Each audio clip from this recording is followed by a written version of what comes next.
Jim Jordan takes Speaker vote to the House floor in bid to end GOP leadership vacuum. Conservative Republican Rep. Jim Jordan of Ohio is bringing the House back to the floor Tuesday to vote on whether he will succeed ousted Speaker Kevin McCarthy and finally end the chamber's prolonged paralysis amid deep GOP divisions. Jordan picked up key support from holdouts heading into Tuesday's vote, which comes 2 weeks after McCarthy's historic ousting, and his allies are bullish that the Ohio Republican can corral the 217 votes he needs to be elected Speaker. But it's not clear whether Jordan can be the one who unifies the fractured House Republican conference, with some lawmakers still opposed. Florida Rep. Gus Bilirakis will be away from the Capitol on Tuesday for his mother-in-law's funeral, further complicating the vote math for the Ohio Republican.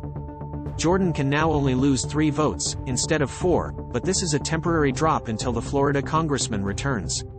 Bilirakis will arrive back in Washington Tuesday evening, his office told CNN. The slim margin is what led to McCarthy's removal at the hands of a band of 8 GOP rebels, and a small group of House Republicans unhappy with Jordan could block his ascension, too. But Jordan and his allies have made significant headway over the past several days, with the Ohio Republican pitching skeptical lawmakers one-on-one, and his allies outside Congress attacking the holdouts and threatening political consequences if they stand against a favorite of the Trump-aligned GOP base. "We need to get a speaker tomorrow," Jordan said Monday after leaving a closed-door GOP conference meeting. "The American people deserve to have their Congress, their House representatives, working. And you can't have that happen until you get a speaker." Jordan's allies believe the number of GOP opponents has shrunk from the 55 who voted Friday against supporting him on the floor to a number in the teens.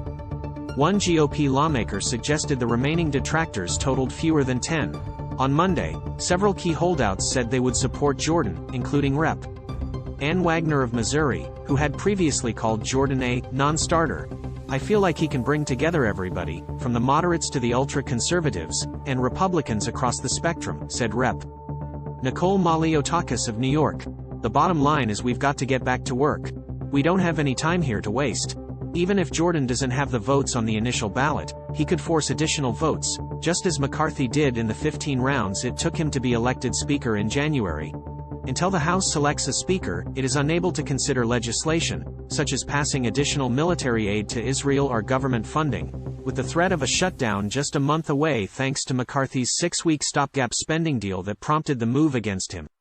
Jordan has skeptics who could publicly oppose him, including GOP lawmakers still angry that a small group of Republicans forced out McCarthy and then opposed the Speaker nomination of House Majority Leader Steve Scalise, who initially defeated Jordan inside the GOP conference, 113-99.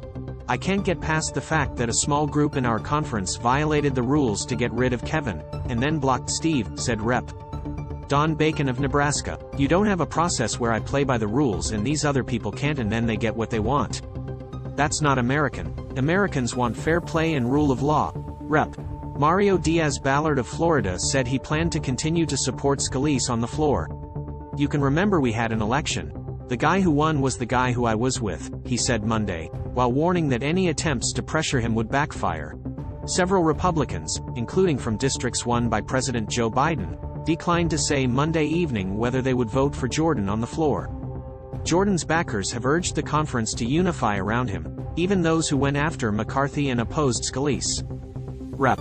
Scott Perry of Pennsylvania argued that those angry shouldn't take it out on Jordan because he supported both McCarthy and Scalise. "Feelings are hurt," Perry said. "But Jim didn't have anything to do with that. So they need to assign their ire, if you will, to those who they think deserve it, but certainly not Jim Jordan."